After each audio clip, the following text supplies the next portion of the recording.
Hello viewers, আজ এসে গেছি নতুন একটা গাছ নিয়ে। গাছটা নিশ্চয়ই দেখেই বুঝতে পারছো কী গাছের কথা বলছি। হ্যাঁ, রঙ্গন গাছ। গাছটা দেখতেও যতটা সুন্দর, এর গুণ কিন্তু অতটাই সুন্দর।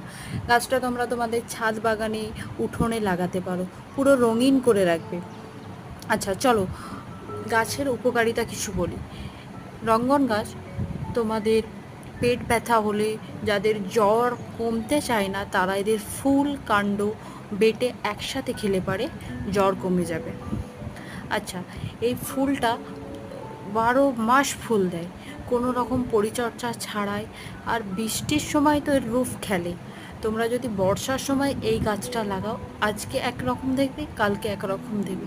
তোমরা বিশ্বাস করতে পারবে না, এই গাছটা এত তাড়াতাড়ি বাড়ে। আর খুব কম মাটিতে আমি লাগিয়েছি, দেখো একটা ছোট্ট টবের মধ্যে পুরো ঝাঁকড়া হয়ে গেছে, আর প্রত্যেকটি ডালেই থোবা থোবা ফুল হয়েছে।